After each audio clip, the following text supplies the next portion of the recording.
शिमला की रैली में वज़ीर-ए-आज़म मोदी ने किसानों को दी सौगात। किसान सम्मान निधि की 11वीं किस्त की जारी।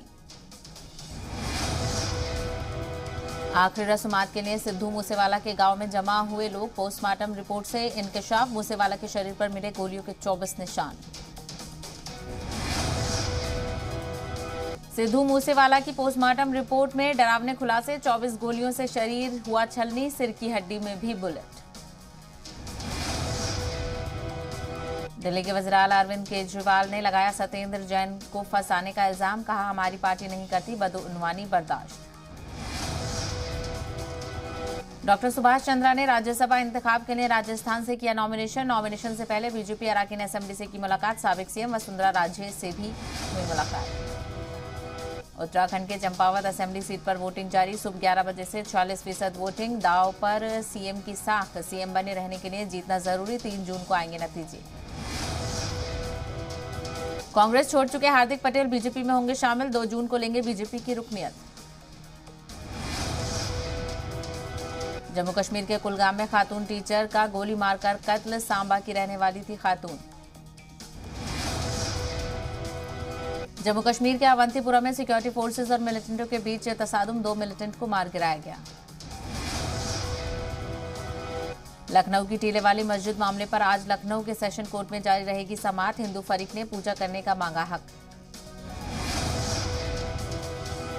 बरेली में सड़क हादसा। एम्बुलेंस और डीसीएम की हुई टक्कर। एम्बुलेंस सवार 7 लोगों की हुई मौत। फतेहगंज के दिल्ली हाईवे पर हुआ हादसा। मरीज को लेकर बिलासपुर से दिल्ली जा रहे थे अहलखाना। दिल्ली के गंगाराम अस्पताल में भर्ती आजम खान का जम्मू कश्मीर के फारूक अब्दुल्ला ने जाना हाल। अस्पताल पहुंचकर समाजवादी पार्टी के लीडर आजम खान से की मुलाकात। दिल्ली के गंगाराम अस्पताल में भर्ती आजम खान। दिल्ली एनसीआर में हुई झमाझम बारिश। कई जगह पर पेड़ गिरने से कई लोग हुए जख्मी। कई इलाकों की बिजली हुई गुल। दिल्ली एनसीआर में बदला मौसम का मिजाज। तेज आंधी तूफान और बारिश ने दी दस्तक। झमाझम बारिश से कई इलाकों में जलभराव। जगह जगह उखड़े पेड़। दिल्ली में बड़े पैमाने पर हुआ इंतजामाई फेरबदल। दिल्ली जल बोर्ड के सीईओ समेत 40 आईएएस अफसरों का हुआ तबादला। दिल्ली पुलिस ने सोशल मीडिया के जरिए लोगों से ठगी करने वाले 3 नाइजीरियन को किया गिरफ्तार। शादी कराने का झांसा देकर लोगों से मोटी रकम वसूलते थे मुलजिम। अब तक 1000 से ज्यादा लोगों को बना चुके हैं अपना शिकार। नेपाल में प्लेन क्रैश के बाद 22 से ज्यादा शव हुए बरामद। मीडिया रिपोर्ट्स के मुताबिक सभी मुसाफिरों की हुई मौत। आर्मेनिया में हुकूमत के खिलाफ लोगों का एहतजाज। अजरबैजान और रियासत का रियायत देने के फैसले से लोगों की नाराजगी। क्यूबा में तंबाकू गोदाम के अंदर शदीद आग। 26 टन टोबैको जलकर खाक। कई घंटे बाद आग पर पाया गया काबू।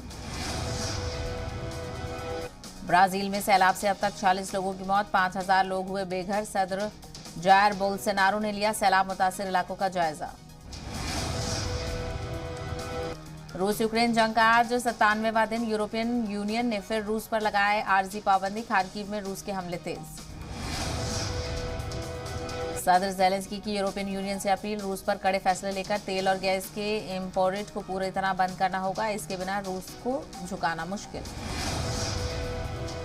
डोनबास में रूसी फौज के हमले तेज। रूसी जंगी तैयारे लगातार भर रहे हैं उड़ान। जान बचाने के लिए लोगों ने लिया बंकरों का सहारा। फिल्म अदाकार अक्षय कुमार और एक्ट्रेस मानुषी छिल्लर ने वाराणसी में किया फिल्म सम्राट पृथ्वीराज का प्रमोशन। अक्षय कुमार ने गंगा में लगाई डुबकी। बाबा विश्वनाथ के लिए किए दर्शन। फिल्म भूल भुलैया 2 की शानदार कामयाबी के बाद कार्तिक आर्यन ने बढ़ाई फीस। अब एक मूवी के लिए 35 से 40 करोड़ रुपए करेंगे चार्ज।